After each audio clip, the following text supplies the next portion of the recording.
Hey everyone, Pastor George here with our Meme Mondays. It's good to be back, and a beautiful morning it is. We didn't get too much snow over the weekend, and I can hear them plowing the streets outside, so maybe you'll hear some of that, but I don't know. Hopefully they'll get the sidewalks too. That would be fantastic.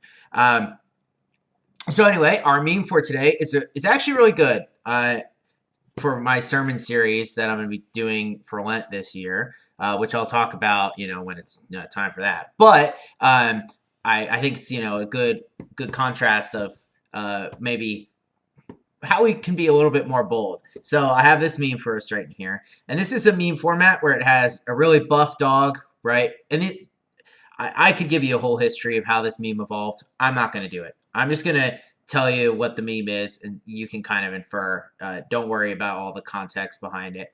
So you have a really buff, strong-looking dog, right? And then you have a weak, sad-looking one on the side, right? And so you have the contrast between the two things, and people will put all sorts of stuff on one of the two categories, right? Well, this comes from a Christian meme page, so the really buff dog is the early church Christians, right? And it says that they were eaten by lions, stoned to death, publicly humiliated, crucified and tortured, and they're all buff and strong, right? And then it says modern Christians, and it has the sad dog, and it says, "I'll stay quiet. I don't want to offend anyone." And this is a real problem that I think the church actually has these days, especially for people who want to speak about their faith. Is I think we're so afraid of the blowback that we refuse to talk about it.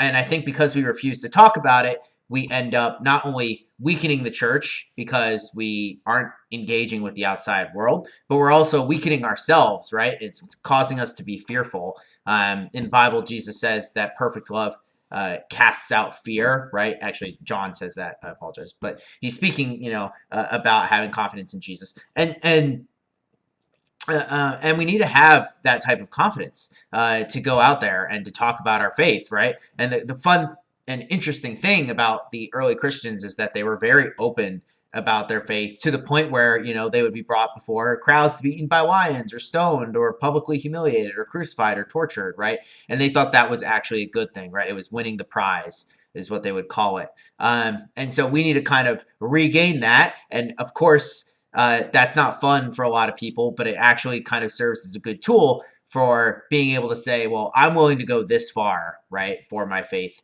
That really shows that, you're committed and you really believe it, because if you really believe that perfect love casts out fear, then you're going to take it there, right? And the point is that it's hard to get to that point, but you build up your faith and you learn what's important and you reorganize your life around what God wants, and then you're able to do it. So I think that this meme is a good way to kind of sum up the ideal Christian life. So I will see you guys tomorrow for our catechism, everyone's favorite.